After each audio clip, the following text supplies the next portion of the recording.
একটা দেশ যার তেলের শেষ নেই, গ্যাসের অভাব নেই, তবুও সেই দেশে মানুষ গরমে ঘেমে অন্ধকারে বসে থাকে। দেশটার মাটির নিচে সম্পদ, কিন্তু ওপরে সংকট।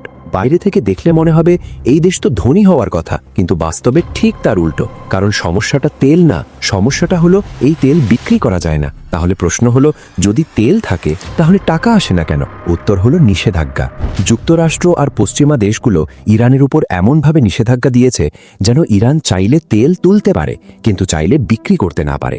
ব্যাংক বন্ধ, ডলার বন্ধ, আন্তর্জাতিক লেনদেন প্রায় অসম্ভব। তখন ইরান বুঝে যায় তেল থাকলেই দেশ চলে না, টাকা লাগে। এই জায়গায় বেশিরভাগ দেশ ভেঙে পড়ে, কিন্তু ইরান ভেঙে পড়েনি। তারা ভাবল, যদি আমরা তেল ডলারে বদলাতে না পারি তাহলে তেলকে অন্য কিছুর মধ্যে বদলাবো। আর ঠিক এখানেই গল্পে ঢুকে পড়ে বিটকয়েন। ইরানের কাছে বিটকয়েন মানে একটা দরজা, এমন একটা দরজা যেটা দিয়ে ঢুকতে মার্কিন ব্যাংকের অনুমতি লাগে না, সুইফট লাগে না, কোনো দেশের প্রেসিডেন্টের সই লাগে না। ইরান সরাসরি তেল ঢেলে বিটকয়েন মাইনিং মেশিন চালায় না। বাস্তবে তারা করছে আরও স্মার্ট, আরও বিচন্ন একটা কাজ। ইরান কিভাবে বিশ্বের টপ বিটকয়েন মাইনিং দেশ হয়ে উঠেছিল এবং তেলকে কিভাবে ডলারে রূপান্তর করলো, বিশ্লেষণ করব এই ভিডিওতে। বাস্তবতা হলো, বিটকয়েন মাইনিংয়ের মোট খরচের বড় অংশটাই বিদ্যুতের পেছনে যায়, প্রায় 70 থেকে 80%। আর এখানেই ইরানের মতো দেশগুলো বড় সুবিধা পেয়ে যায়। ইরানের ওপর আন্তর্জাতিক নিষেধাজ্ঞা রয়েছে, ফলে তাদের তেল ও গ্যাস বাইরের বাজারে সহজে বিক্রি হয় না, কিন্তু সম্পদ তো রয়ে গেছে। তাই ইরান সেই তেল ব্যবহার করেই দেশের ভেতরে বিদ্যুৎ উৎপাদন করছে। আর যেহেতু বিদ্যুৎ প্রায় নিজেদের খরচে তৈরি হচ্ছে, তাই সেটা অত্যন্ত সস্তা পড়ছে। অন্য দেশগুলোর ক্ষেত্রে একই কাজ করতে গেলে খরচ আকাশ ছোঁয়া হয়ে যায়। তুলনা করলে বোঝা যায় পার্থক্যটা কত বড়। বাংলাদেশে যেখানে প্রতি ইউনিট বিদ্যুতের দাম প্রায় 7 টাকা, সেখানে ইরানে সেটা 30 পয়সার মতো। অর্থাৎ আপনি যেখানে বিদ্যুতের জন্য হাজার হাজার টাকা দিচ্ছেন, সেখানে তারা দিচ্ছেন মাত্র কয়েকশো টাকা বা তারও কম। এই কারণে ইরানে বিটকয়েন মাইনিং ভীষণ লাভজনক হয়ে গেছে। আপনি তেল বিক্রি করতে না পারলেও সেই তেল দিয়ে বিদ্যুৎ বানিয়ে ডিজিটাল সম্পদ তৈরি করা যায়। এটাই তারা করে দেখাচ্ছে। শুধু ইরান নয়, রাশিয়াও একই পথে হাঁটছে। রাশিয়ার ক্ষেত্রে আরেকটা বাড়তি সুবিধা আছে, প্রাকৃতিক ঠান্ডা আবহাওয়া। মাইনিং মেশিনগুলো প্রচুর গরম হয়, সেগুলো ঠান্ডা রাখতে আলাদা করে শক্তিশালী কুলিং সিস্টেম লাগে, যেটার জন্য আমার বিদ্যুৎ খরচ হয়। কিন্তু রাশিয়ার অনেক এলাকায় এমনিতেই ঠান্ডা পরিবেশ থাকায় এই অতিরিক্ত খরচ অনেকটাই কমে যায়। এই বাস্তবতা দেখলে বোঝা যায়, তেল বা গ্যাসের ওপর নিষেধাজ্ঞা দিলেই কোনো দেশকে পুরোপুরি থামানো যায় না, তারা নতুন রাস্তা বের করেই ফেলে। এখানেই একটি দেশের পরিকল্পনা আর বুদ্ধিমত্তার পরিচয় পাওয়া যায়। বিটকয়েন মাইনিংয়ের মাধ্যমে সেই বোঝাকেই তারা সম্পদে পরিণত করছে। বাইরে থেকে দেখলে মনে হয় এটা প্রযুক্তিগত সিদ্ধান্ত, কিন্তু ভেতরে ভেতরে এটা পুরোপুরি রাজনৈতিক ও অর্থনৈতিক কৌশল। নিষেধাজ্ঞার মধ্যে বেঁচে থাকার এক ধরনের বুদ্ধিমান কিন্তু ঝুঁকিপূর্ণ চাল।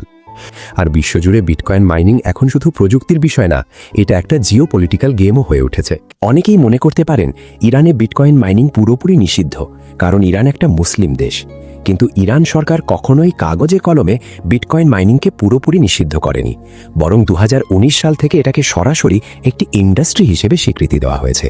সরকারের বক্তব্য পরিষ্কার, লাইসেন্স নিন, নির্দিষ্ট জায়গায় মাইনিং করুন, নির্ধারিত বিদ্যুৎ রেট দিন, তাহলেই মাইনিং বৈধ। এমনকি আরও এক ধাপ এগিয়ে বলা হয়েছে, মাইন করা বিটকয়েন রাষ্ট্রের কেন্দ্রীয় ব্যাংকের কাছে জমা দিতে হবে, যাতে সরকার সেটা আমদানি বিল মেটাতে বা রিজার্ভ হিসেবে ব্যবহার করতে পারে। কাগজে পড়লে মনে হয় ইরান বুঝি খুব হিসেবি আর পরিকল্পিতভাবে ক্রিপ্টো মাইনিং চালাচ্ছে, কিন্তু বাস্তবতা একেবারেই উল্টো। কাগজের ইরান আর মাঠের ইরানের মধ্যে পার্থক্য আকাশ পাতাল।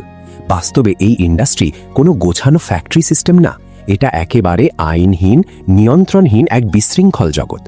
লাইসেন্স পাওয়া ভীষণ কঠিন, বিদ্যুতের দাম হঠাৎ হঠাৎ বাড়িয়ে দেওয়া হয়, নিয়ম বারবার বদলায়।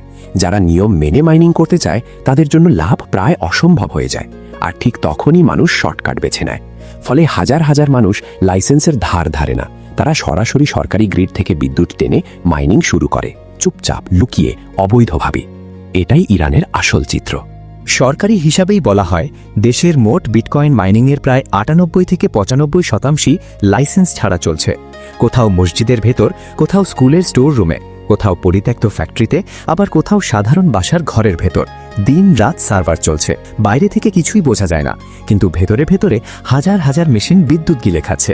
এখানেই জন্ম নেয় সবচেয়ে বড় দ্বন্দ্ব। রাষ্ট্র একদিকে আইন বানাচ্ছে, আর অন্যদিকে সেই আইন ভেঙে তৈরি হচ্ছে বিশাল এক ছায়া অর্থনীতি। সরকার একদিকে বিটকয়েন মাইনিংকে ব্যবহার করছে আন্তর্জাতিক নিষেধাজ্ঞা এড়ানোর কৌশল হিসেবে, আর অন্যদিকে সেই একই মাইনিং দেশের বিদ্যুৎ ব্যবস্থাকে ধ্বংস করে দিচ্ছে। গ্রীষ্ম এলেই লোডশেডিং, শহর অন্ধকার, ফ্যাক্টরি বন্ধ, মানুষ ভাবে বিদ্যুৎ নেই, কিন্তু বাস্তবে বিদ্যুৎ আছে, শুধু সেটা মানুষের ঘরে যাচ্ছে না, যাচ্ছে সার্ভারের দিকে। তারপরেও একটা সত্য অস্বীকার করা যায় না, ইরান কোনো ছোট খেলোয়াড় নয়। একটা সময় ইরান ছিল বিশ্বের শীর্ষ বিটকয়েন মাইনিং দেশগুলোর মধ্যে, অনেক হিসাব অনুযায়ী টপ 5-এ। নিষেধাজ্ঞার ভেতর থেকেও তারা গ্লোবাল বিটকয়েন নেটওয়ার্কে এমন প্রভাব ফেলেছিল যা অনেক স্বাভাবিক দেশের পক্ষেও সম্ভব হয়নি। এই পুরো খেলাটা সম্ভব হয়েছে মাত্র এক কারণে, অসীম জ্বালানি আর অস্বাভাবিকভাবে সস্তা বিদ্যুৎ। কিন্তু প্রশ্ন থেকেই যায়, এই শক্তির দাম কে দিচ্ছে, রাষ্ট্র নাকি সাধারণ মানুষ? আর এই আইনহীন, নিয়ন্ত্রণহীন এক বিশৃঙ্খল জগৎ শেষ পর্যন্ত ইরানকে কোথায় নিয়ে যাবে? একদিকে সরকার বিটকয়েন দিয়ে সময় কিনছে, আর অন্যদিকে সেই সময়ের দাম দিচ্ছে সাধারণ মানুষ, অন্ধকার ঘরে বসে গরমে ঘেমে বিদ্যুৎ না পেয়ে। এইটাই ইরানের বিটকয়েন মাইনিংয়ের আসল ছবি। কাগজে এটা একটি অনুমোদিত শিল্প, বাস্তবে এটা এক বিশাল, বিশৃঙ্খল, নিয়ন্ত্রণহীন বন্য পশ্চিম, যেখানে রাষ্ট্র, বাজার আর জনগণ তিনজনেই আলাদা খেলায় নেমেছে, আর কেউই নিশ্চিত না শেষটা কোথায় গিয়ে থামবে।